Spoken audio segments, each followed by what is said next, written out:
CPAC, it's Citizen Media News. We're here with John Paul Moran and Joe Flynn. He's not the famous Irish Mafia. Flynn. He's not the famous The Flynn. Irish Mafia. The Irish Mafia, 100%. He's not the famous Flynn. He's the infamous Flynn. He's the infamous right. Flynn. The mouth.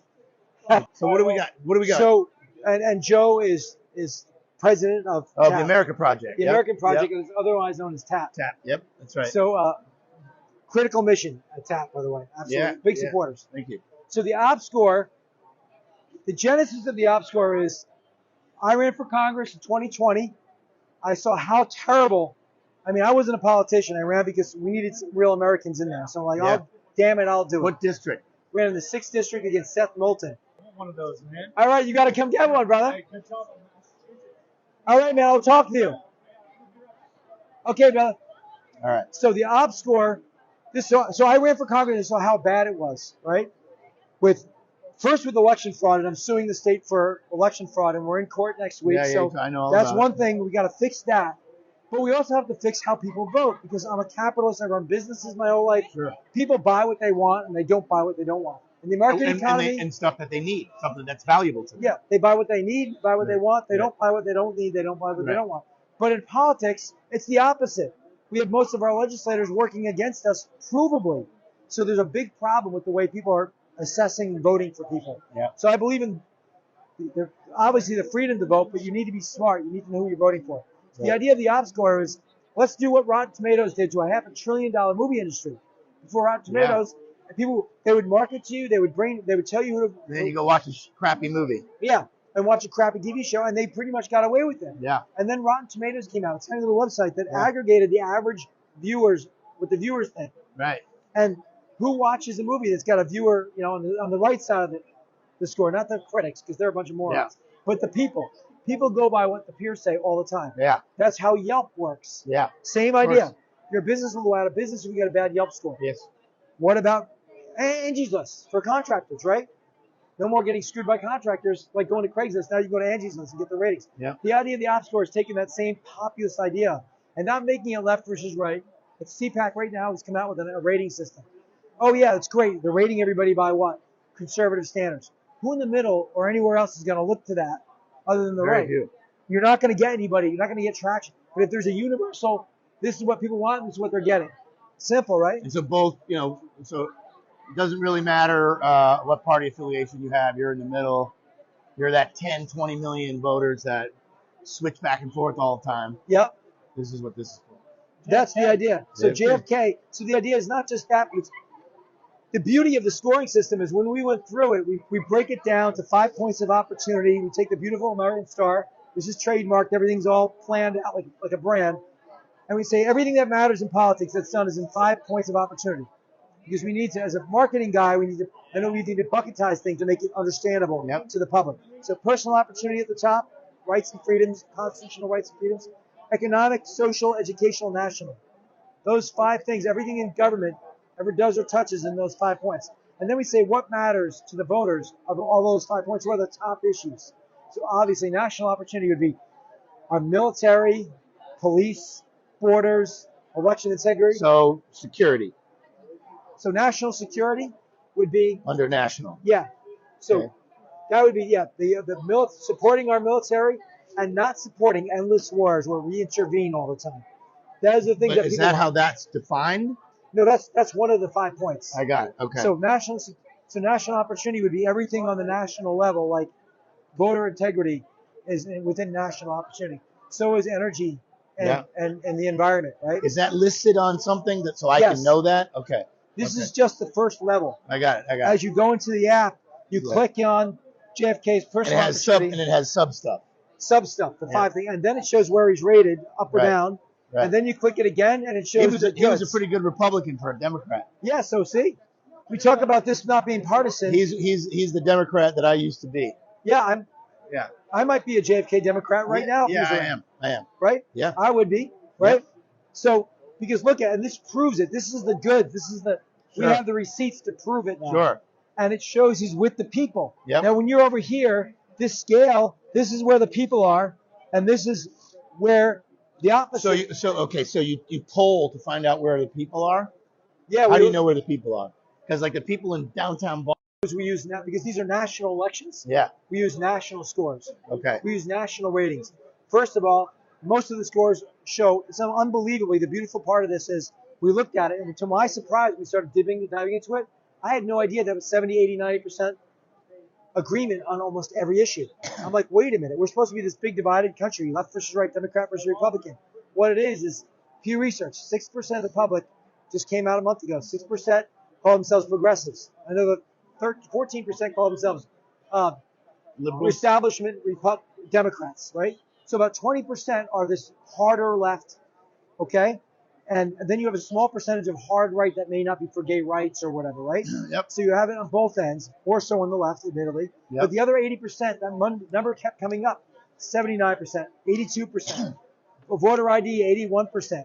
Wow. You know, so it's really issues based. Yes, it's all issues based as long as it's constitutional. Right. Constitution's got, because majority rule is not cool if it's going to be infringing on your rights. Right. Right. Exactly. So it's got to be constitutional. Outside of that, everything is what the people want. So now the conversation stops being what they want, left versus right, red versus blue, right? It's issues. It's, is this person working for you on the issues or screwing you on the issues? And when you do it talk that way, we can get 80% is the number. 80% of Americans pretty much agree on 80% of things.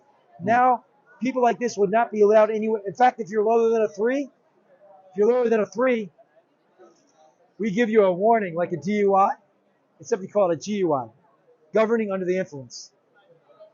It's a way of kind of treating it like, I'm the cop, I'm pulling you over. We have the goods to show you're hurting the people. Are there any Democrats that get 3 for today? Kristen Sinema, Joe Manchin. We haven't. Joe Manchin gets Joe 3. Manchin got 3 out of 5. Yeah.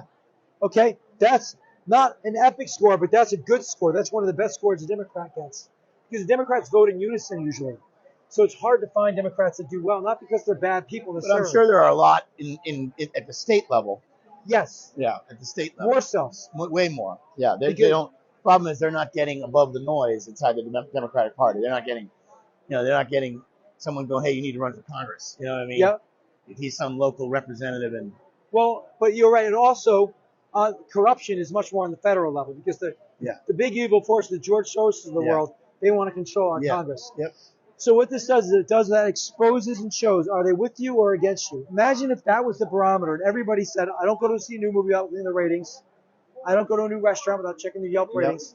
I'm not voting for somebody without checking their OppScore, because this is going to be the clean, nonpartisan. How do you That's the idea. overcome the idea that you're a Republican and you've come up with this OppScore? Like, how do you deal with that argument? People are going to say, it's BS because it's tilted towards conservatives because the founders and Go USA and everybody involved with this are conservatives.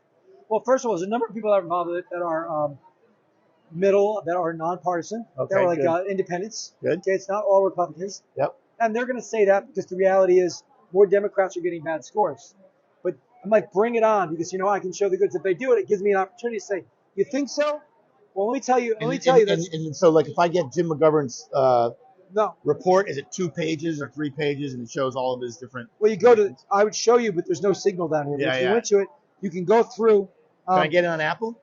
Yeah, you can just right now it's not an app. It's just a website, and you make it like the website acts like an app page. We need funding for that, so we need funding. As you can imagine, this is a technology. This is an app. Right? We need to raise money for this to take off. But I'm convinced everybody I talked to when I ran for Congress, term limits. That's in the pledge. If you pledge the OppScore, right? They know there's corruption. 87% of people know there's corruption in Congress. So if they could get something they could trust that just says what people do. So if it sounds like everybody in America, most everybody that ran for one party or another, almost nobody runs independent because it's hard to raise money. So yeah, I'm a Republican. But you know what? I had people in my own party saying I'm not allowed to run in Massachusetts because I'm gay and people saying I'm disgusted that you're running. Okay, right. Believe me, I'm no fan of the hard right. Yeah, of course. Right. Yeah. So this is I might be a Republican more so than a Democrat. Yeah. But so is everybody. Sure. So just look at the goods. Look at the issues. How can you deny it? Yep. Show me the goods showing that people. I like it. I like this a lot. This is cool. Do you like it? Yeah, I do. I mean, I appreciate that, because you wouldn't believe how much agreement there is on the issues. Critical race theory. Nobody wants it. Yeah. Yet they're shoving it down our throats. And what it does, though, it also it forces people to make decisions. Okay, I might be a moderate Democrat, but I can't stomach the stuff that this guy's, for example, that Jim McGovern is backing. So I'm gonna have to vote Republican this time, against him because there's enough there that tells me I can't vote for him. Because it shows on the issues. I've had a lot of people so you can score yourself, and we want to create like a hot or not. We're going to call it op or not. We'd love to do, and then just rate yourself, and then have that compared to your politician. That's really good. And then be like, wait a minute, I'm gay, I have to vote Democrat, I thought. No, or right. I'm Christian, I have to vote Republican, I thought. Right. Because you have you have bad Republicans too. I don't care what party you're at. Yeah. And it's kind of like a 9-year-old. I'm red, I'm blue, I'm like, you know what? You can do that with sports, Yankees versus Red Sox. I agree. The Yankees lose, you're not going home and having your life destroyed. And you're out of a job. That's right. Right? And Russia invading, right? Right. This is the politics. You can't be like a 6-year-old. Oh, I'm red or blue. How about you vote for the person? Yeah. And if they're screwing you or helping you, if you make that conversation, the red and blue goes away. Yeah. It's like, are they helping you or not? And once you come to that, it's why grand opportunity is opportunity. People want this. An opportunity for a better life. Not an opportunity for a worse life. Great. So that's the idea. And if we can get enough people behind it, if it acts like anything like the market does with Yelp and Rotten Tomatoes and Angie's List, if this becomes the norm. Is this a for-profit company? No, we're a 501c4 like you guys. Okay. So, But would you take this app out and make it a for-profit? Well, what's interesting about it is that Europe, a group of Europeans that I'm very friendly with, love this idea and they say we need it worse than you even need it for Europe. Because you know how bad Europe is. Well, plus they have a parliamentary system where they have lots of different factions inside of. Yeah, so it's very, very complex, and there's a lot of bureaucrats running things. Sure. Very little actual direct representative government. Right. So the thing is, with the OppScore, the basis of it is the U.S. Constitution. Well, they don't have a U.S. Constitution. They don't have a First Amendment or Second Amendment. Yeah. So we are now working on creating the first ever global Bill of Rights. That'll even be stronger than the American Bill of Rights because we're going to update it for online speech and everything else. Yeah. And we'll make that the foundation. It'll be very, very Americanish in terms of First Amendment, Second Amendment, rights for everybody. And then we'll do an OppScore Europe. How long have you guys been creating this? Like, how long have you been in the works? After my last election, we started in January 2000, a year ago. Okay. So pretty new, but blood, sweat, and tears, years of time, thousands of hours. Is anybody else doing it? Doing what? This. Something like this? Yeah. Nobody. I've not seen. Every person I've seen trying to do this is again a partisan. Yeah. They're like, I've got this nonprofit, and we are like this. Yeah, we're conservative, and we are judging. I'm like, we don't need more Mark Zuckerberg telling us what's right and what's wrong, what's conservative, liberal. No one pays attention to that. Right. This is just purely. That's why I insisted on being populist. What the people want. So people say, oh, you were a Republican. I already explained how the Republicans. They also didn't back my lawsuit. Screw that, right? I go by, are you doing your job or not? Yeah, I think it's really interesting. So, what are you looking to raise? Well, in our business plan, we're hoping to raise $3 million to have an effect on this year's election in a big way. But every dollar counts. If we raise $300,000, we'll do a lot more than $30,000. Because we have to create the app, which takes a fair amount of money. We want to add in automatic. This is another beautiful thing. How do you market this to the general public so they know that this exists? So you need money for that. Yeah. You need to market on social media and advertising. It's going to go viral, though, because everybody wants it. When I ran for Congress, they were screaming for this. They just didn't know it doesn't exist. We're also adding a fraud meter, a fraud alert. So when anybody does an illegal stock trade, gets money from a corrupt source, or anything like that, we want to do like red alert. I thought it was Nancy Pelosi. Oh, here she is. Yeah. So she would get it. So there'd be a fraud alert. So in addition to everything else, we want to. So it'll be fun. It'll be like a game. Your app would come up for your representative. Oh, they're going to vote on this today. Yeah. Stop them or support them because it's a good bill, right? Really interesting. And now you're going to keep them on a short leash and make sure they know that we're the alpha, they're the beta, we're in charge.